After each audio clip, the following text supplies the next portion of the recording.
Well, the eviction moratorium has expired. It expired just less than 2 days ago, and Congress has been is out on recess. They're waiting to be called back to Washington, and what they're doing right now apparently is they're waiting to vote on the infrastructure bill. I honestly think that 40 million people—that's the projection of how many people face eviction as of yesterday. I think the potential of 40 million homeless people is more important right now.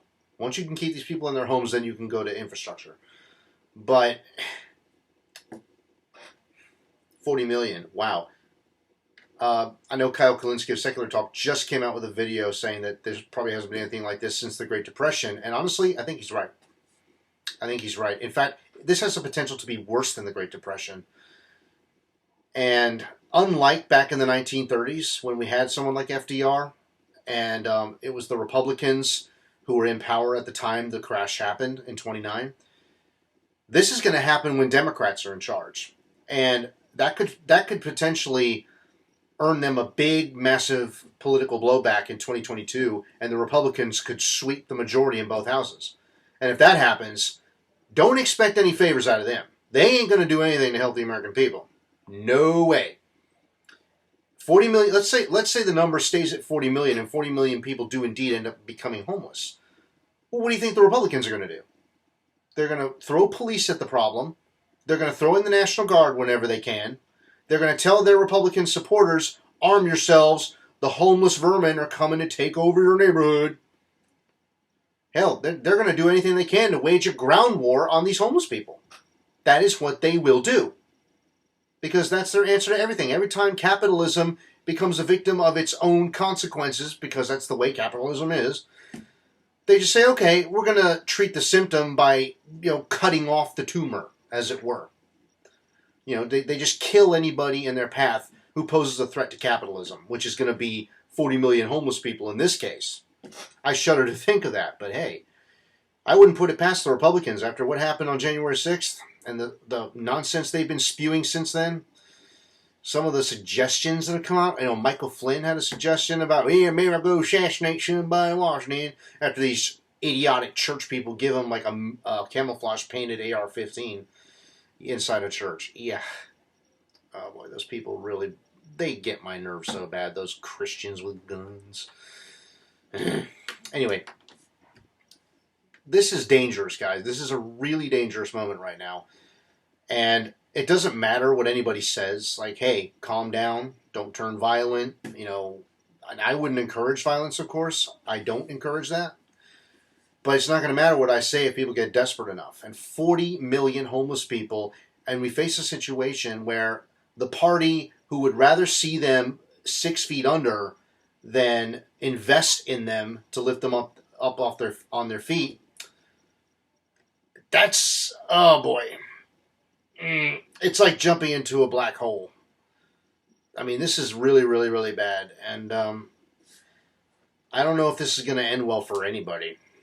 Like, this is almost a perfect storm for a resurgence of somebody like Trump or somebody worse. And a little history lesson behind this.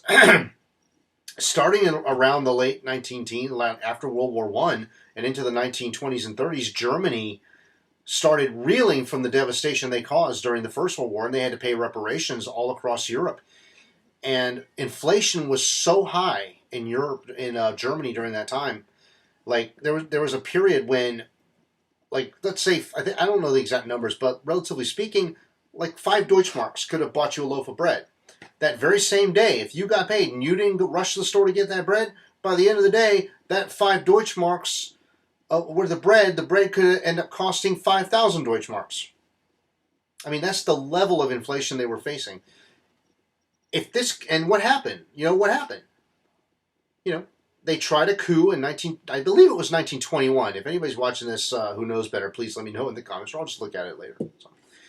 But I do know that there was an attempted coup, what some call a soft coup, by Adolf Hitler in the early 1920s. He failed.